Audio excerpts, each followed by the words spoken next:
આપણા ઋષિમુનિઓ સંત મહાપુરુષોએ એક જ એવો નિચોડ કર્યો છે કે આ વિશ્વ એક પરમાત્મા સિવાય બીજી કોઈ વસ્તુ છે નહીં. બે પણાનો તો બીજા પણાનો દાવો નથી. અને એ વાત જ્યારે જ્યારે જે સંસારની અંદર વ્યસ્ત થયેલા વ્યક્તિને ના સમજાય એટલે એના માટે જુદા જુદા સ્વરૂપોની, જુદા જુદા શબ્દોની, જુદા જુદા અર્થોની વિવેચના કરી અને એના લક્ષ્યાર્થમાં લઈ જવા માટે મહાપુરુષોએ સઘન મહેનત કરી છે. એટલે એ મહેનતની અંદર એક એવો ભાવ પ્રગટ કર્યો અને એવા ભાવે પરમાત્મા પ્રગટ થયો. એ પરમાત્માનું નામ છે મહાનુભાવ.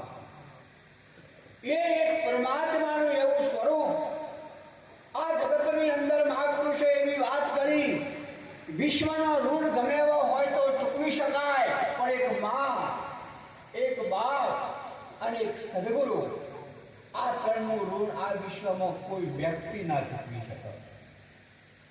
આવું ઋણ એ એટલું અગાધ ઋણ છે.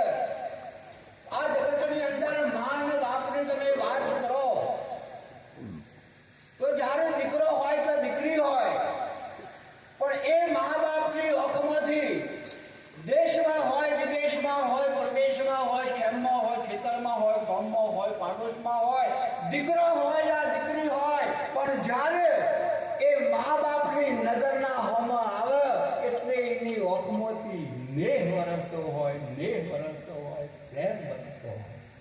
મારું બાળક વિશ્વથી આગળ હોય, મારું બાળક વિશ્વથી સુખી હોય, મારું બાળક કોઈના હમો હાથ લોબો ના કરો, કોઈની દાદીમાં હાથ ના નાખીને નેચું ના જોવું પડે, વિશ્વની અંદર માથું ઊંચું કરીને જીવે એવી મા બાપની ભાવના હોય, મા બાપની ભાવના. આ જગતની અંદર તમે જુઓ, તમારા પણ પૈસો થઈ જાય, ટકો થઈ જાય, તમે સુખી થઈ જાઓ, સમૃદ્ધ થઈ જાઓ, તમારા ઘેર ગાડીઓ અને મોટરો આવી જાય, પોતાનો ભાઈ હોય ને તો એની ઈર્ષ્યા આવે, બેન હોય તો કદાચ ઈર્ષ્યા આવે, પણ આ જગતની અંદર 3 જણાની તમારા ઉપર ઈર્ષ્યા કોઈ દાડો ના થાય. પહેલા નંબરની અંદર માં, તમે ગમે એટલા સુખી થઈ જાઓ, ગમે એટલી ગાડીઓ આવી જાય, મોટરો આવી જાય, માના અંતરમાં કોઈ દાડો ના થાય કે દુઃખી થાય, એને ખેદ ના થાય કોઈ દાડો. બાપ ગમે એવી તમારી સંપત્તિ જોવા, બાપનો કોઈ દાડો ના થાય, કોનું ખોટું થઈ જવું, અને ગાડીઓ ઓછી થાય, એના બંગલા ઓછા થાય, એની મોટરો ઓછી થાય, અને ઉંમર ઓછી થાય, એનું આયુષ્ય ઓછું થાય, મારી તરફ કોઈ દાડો ના વિચાર થાય. બીજી વાત, પોતાનો સદગુરુ સાહેબ, તમે ગમે એવી મંજિલ પહોંચી જાઓ, ગમે એવા સ્ટેજે પહોંચી જાઓ, અને પોતાના ગુરુને 5 શિષ્ય કર્યા હોય અને સેવક 5000 શિષ્ય કરે, તો ગુરુ રાજી થાય, રાજી થાય. આ 3નું લોણ બાપ એવું સા આ જગતની અંદર કોઈ ના ચૂકવી શકે. બાપના ઋણની શું વાત કરીએ. બા એક પ્રસંગ, અને એક પ્રસંગની અંદર એક બાપની એક જ દીકરી, બચપણમાં એ દીકરીની માં મરી ગઈ, પણ એના પિતાને એમ થઈ ગયું ગમે તે થાય, મારી દીકરી નહીં પણ મારો દીકરો છે, હું બીજી કોઈ ભાઈ કરીશ તો મારી દીકરીને હેરાનગતિ થશે.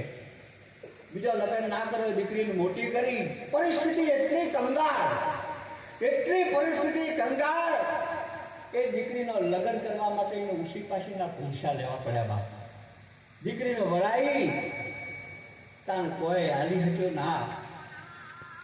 પછી એ દીકરીઓ એનો વળાવ એટલે મારી બાજુ એક લગ્નનું ગીત હોય છે, ઘણી વખત મારે ગાવું હોય તો ગાવું પણ પડે છે. એ દીકરીને જતા એના આ પરિવારે શું શીખ દીધી, અને પણ તો કોઈ હતું નહીં, પણ સમાજના લોકો બધા ગાવા માંડ્યો, બેન દીકરીઓ ગાવા માંડી, બેનની આપણી હેડતા એ હેડજો, નકા હોમા ગામના લોકો ભગવશી.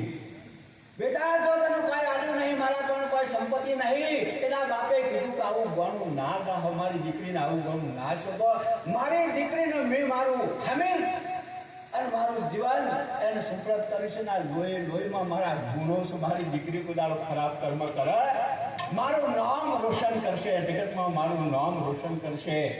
એ દીકરી જઈ અને કોઈ પરિસ્થિતિ નથી, એ વખતનો એવો સમય હતો કઈ દીકરીનું કોક હાલવું પડતું, કોક લેવું પડતું, લેવામાં એક ખાલી બેડું લેતા, તોબાનું હોય આ પિત્તળનું બેડું લઈને દીકરીનું મોકલતા, પણ આની પરિસ્થિતિ એટલી ખરાબ હતી, ના લઈ હટ્યો કોઈ.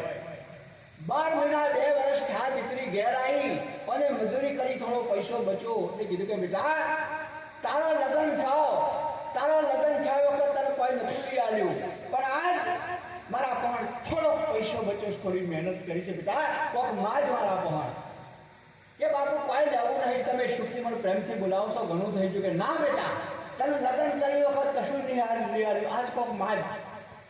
કે બાપા તમારી ઈચ્છા થઈ હોય તો અમે કૂવો પાણી ભરવા જઈએ છીએ, એટલે મારી નજીરોની હંગાતી હોય, જેઠોની હંગાતી હોય, નણદ હંગાતી હોય, અને એના માઈતર સુખી હોવાના કારણે એઓને કોઈને તોબાનું બેડું લઈ આવી છે, કોઈને પિત્તળનું બેડું લઈ આવી છે.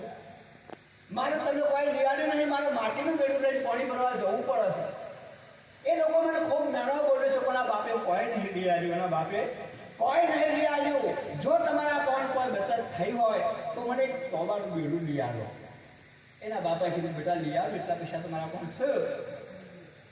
એના બાપા એમ કરી બેડું લેવા હેડ્યા, એટલે કીધું કે બાપા ઉભા રહો.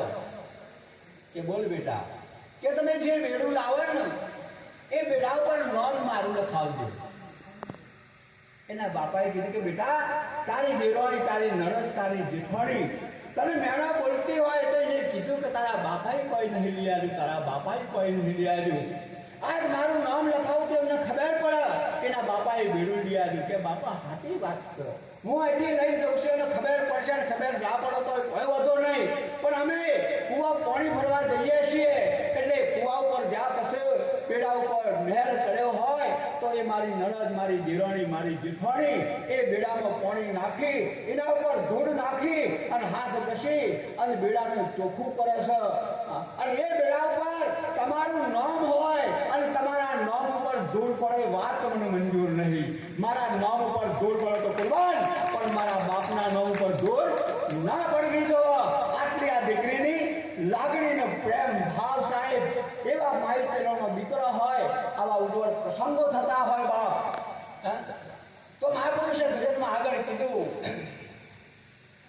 અરે માતા પિતાએ જન્મ દીધો અને મોક્ષના દાતા સદગુરુ મહારાજ. અરે માતા પિતાએ જન્મ દીધો અને મોક્ષના દાતા સદગુરુ મહારાજ. આ જગમો જોટો ઈનો નહીં જળે, એ ભલે ફરીએ કાશી ને કેદાર ચરણના શેરીએ, ભલે ફરીએ કાશી ને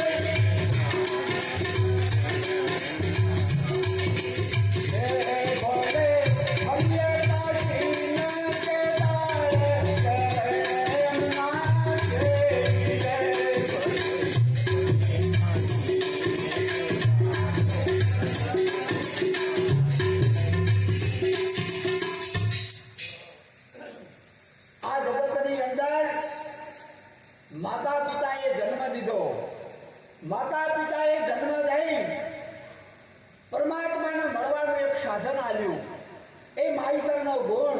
આ જગતની અંદર સર્જન હોય, તમારો કોઈ સર્જનહાર હોય તો તમારો માઈતર છે બાપ. તમારા દેહનું, તમારી કાયાનું સર્જન તમારા માઈતરે કર્યું છે, તમારો બીજો કોઈ સર્જનહાર નહીં.